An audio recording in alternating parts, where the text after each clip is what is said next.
Amém? Quem está feliz com Jesus?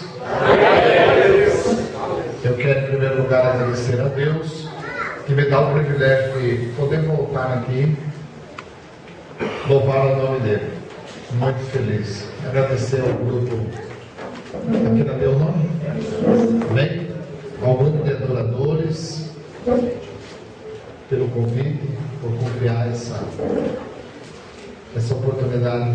É engraçado que o homem é machista, né? A festa das irmãs, todo pregador, o cantor desse diz assim: irmãs, como vocês ficaram lindas, né? Agora eu estou meio acanhado para dizer isso aqui. A gente fica meio assim, né? Porque deve falar esse negócio de homem para achar um homem bonito. Mas eles ficaram elegantes, tá bom assim? Ficaram elegantes, tá bom? Tá bom assim ou não? Vou ficar bravo por ele? Glória a Deus. Mas é bom. Quero agradecer ao meu amigo aqui, o pastor Francisco. Já deixei aqui combinado no Gaúcho, na reunião de obreiro. Só não falei que ele vai pagar o rodízio, mas já está combinado aqui com ele. Dizem que quem convida paga, né? Então, mas Deus é bom. Amém? Abra a Bíblia comigo no livro de Lucas. Glória a Deus. Eu confesso aos irmãos que eu estou com uma dor de cabeça chata, um pouco de ânsia, um pouco de enjoo, mas eu acredito que Deus vai nos dar vitória. Amém? Tenho certeza que Ele vai nos dar vitória. Glória a Deus. Lucas capítulo 18, versículo de número 8.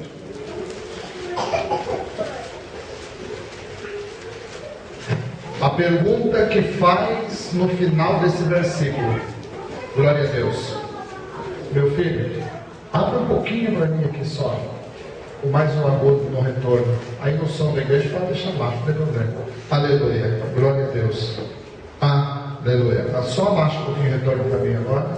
Aleluia. Glória a Deus. Tá bom. Aqui eu. Amém? Glória a Deus. Confesso aos irmãos que eu queria falar da Bíblia com os irmãos. Prometo que até uns 5 para meia-noite mais ou menos eu termino. Pode ter certeza disso. Amém? A última pergunta, vamos lá? Nos diz assim a palavra de Deus. 18 e versículo 8. A última pergunta. Vou ler inteiro. Digo-vos que depressa lhes fará justiça, quando, porém, aí é uma pergunta: quando, porém, vier o Filho do Homem, porventura, repete comigo, achará fé na terra? Achará fé na terra. Mais uma vez? Achará fé na terra. Pode sentar, nós vamos conversar um pouco sobre isso. Glória a Deus. Eu não sei se você vai sair daqui chorando, abraçado, renovado, não sei. Mas se você me ouvir e entender o que eu quero pregar, eu tenho certeza que a tua vida vai mudar. Pode ter certeza disso. A palavra de Deus ela é muito poderosa. Mas eu até conversei com o pastor Francisco. Muitos lugares ainda não tem um grupo de varões, não é? Círculo de oração masculino, grupo de varões. Mas o grupo de varões já existia na Bíblia. Sabiam disso? Sim ou não? Havia um grupo de varões na Bíblia. Sim ou não? Sim. E andar. Quem foi o primeiro regente do grupo de varões da Bíblia?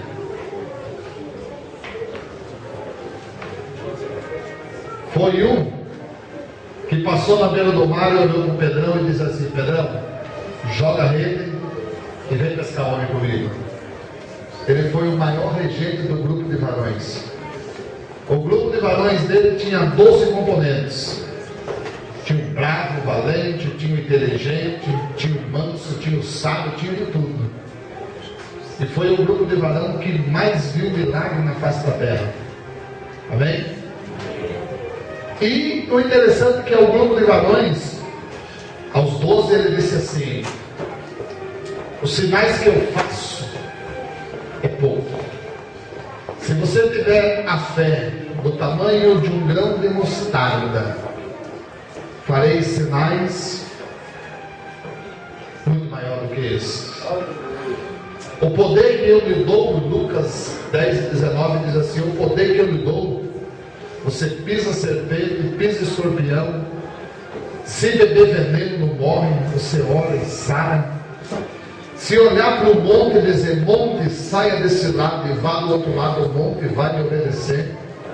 É o poder que ele dá ao grupo de varões. Mas esse poder é dado a nós também.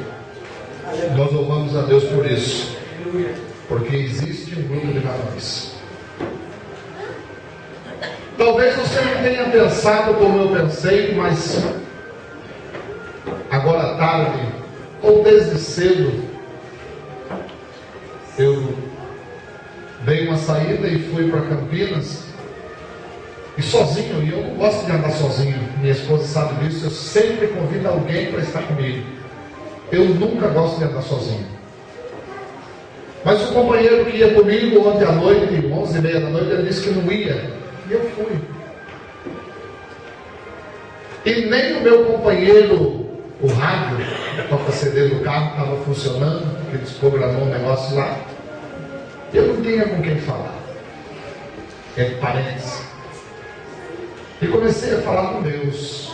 Falei: Deus, eu preciso ser renovado. Eu preciso ser toque, sentir alguma coisa. Porque muitas das vezes você prega, a igreja é renovada e você sai triste algumas vezes, abatido algumas vezes. Eu precisava de alguma coisa, de um renovo. Nós estamos numa igreja há 40 dias. E para os irmãos terem uma ideia da dificuldade, nós estamos indo até o pastor preparar alguém para estar lá, mas já fazem 40 dias. Eu ando 120 quilômetros para ir nessa igreja no culto. Vou e volto. E as dificuldades são tamanhas. E por incrível que pareça, hoje, eu já estou mais ou menos há uns 30 dias, 35 dias, sem pregar. Nós estamos levando pregadores, campanhas, sempre tem um, tem outro. E eu não fiz agenda nenhuma, faz uns meses mais ou menos, para se alimentar, para buscar alguma coisa de Deus, porque você fica nessa ânsia de querer pregar todo dia, de querer pregar todos os cultos. E eu parei e vi que eu precisava, eu tinha essa necessidade de ouvir. É tão simples, ouvir, se alimentar. E eu confesso à igreja que eu estava com saudade de receber uma palavra de Deus, mas uma palavra que eu ainda não tivesse pregado ela. E nos meus 17, 18 anos pregando, é normal na vida de um pregador ele chegar em algum lugar e pegar alguma passagem que ele já pregou.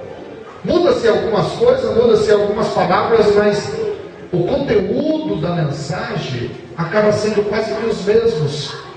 Muda o povo que recebe a palavra do pregador em outros lugares diferentes. Mas a palavra de Deus, ela me dá o direito de pregar. Se eu quiser o resto da vida o cego de Jericó, eu posso fazer isso. Paulo, escrevendo, ele dizia assim: eu não me canso de dizer as mesmas palavras, as mesmas coisas. E poderia fazer isso. Ela é nova, ela não se renova porque não fica velho, mas ela é nova a cada manhã. Talvez o pastor poderia pregar um mês inteiro o mesmo versículo, mas seria diferente. E eu falava com Deus nessa manhã: eu preciso de alguma coisa que me renove, que mostre que o Senhor ainda é o Deus vivo da Bíblia e que dê uma palavra nova à igreja. E eu fiquei um pouco preocupado, porque aonde eu fui, a ânsia, o estresse é outro. E eu não me preocupei tanto. E eu voltei à tarde e eu falei, meu Deus, e agora? E fui. Estava com muita dor de cabeça, deitei para descansar um pouco, dormi quase 1 hora, não sarou. Aí no finalzinho da tarde eu peguei a Bíblia e falei, Deus, eu só me lembrei que quem ligou para mim essa semana, no começo da semana, acho que é Carlinhos, o nome, quem é? Foi você? Eu só me lembrei que ele diz assim, é capítulo 18. Mas eu não tinha guardado se era Mateus, se era João, se era Lucas. Eu falei, eu vou em Lucas. E quando eu peguei no livro de Lucas, eu comecei a entender. Quando eu comecei a ler o primeiro versículo, que fala, eu não vou ler tudo, que não vou tomar tempo, mas vou contar a história. Quando Jesus começou a ensinar sobre um juiz iníquo, a Bíblia diz que ele não respeitava aos homens e não temia a Deus. No versículo 3, a Bíblia diz que havia naquele lugar uma certa viúva, uma velhinha, pobre, talvez carregada de tanta tristeza. E quando eu comecei a ler, o Espírito de Deus começou a trabalhar dentro de mim e eu me alegrei. E instantaneamente eu peguei um papel e falei, meu Deus. E Jesus começou a falar comigo ali, rapidinho. Ele não precisa de muito tempo, quando ele quer. Como aquele leproso que diz, correu atrás dele e disse, se tu quiseres, tu pode me tornar limpo. Leproso do corpo inteiro. A pregação de Jesus, a mais rápida que a Bíblia já viu, foi essa. É muito rápido quando Jesus quer agir. E quando ele pegou, quando eu peguei o papel e comecei a entender, eu coloquei no papel 7 coisas que é necessário existir na vida de uma igreja para ela triunfar. 7 coisas na minha vida, na tua vida, meu irmão, que te fará triunfar na vida espiritual, na material, na sentimental, em todas as áreas da tua vida. E a primeira coisa que é necessário para mim e para você triunfar é nunca esquecer ou largar as atitudes de uma velha viúva que incomoda o rei. Aleluia. Repete comigo. Atitudes de uma velha viúva que incomoda o rei. Escute, por que eu estou dizendo isso? A primeira atitude de quem quer triunfar. Velha atitude, uma velha viúva cheia de atitude para incomodar o rei. Por quê? O rei não respeitava homens, ia respeitar uma velha viúva que não tinha nada. O rei não temia Deus. Um homem que não respeita a Deus e não respeita homens, vai respeitar uma velhinha? Pois eu lhe digo, quando a pessoa é insistente, como foi essa velhinha viúva, ele tem que ser.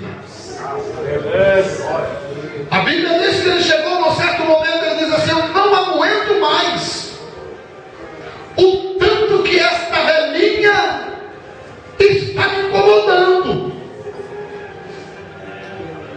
Eu já estou a ponto de explodir com essa velhinha. Mas ele sai do seu reino, ele sai do seu trono, e ele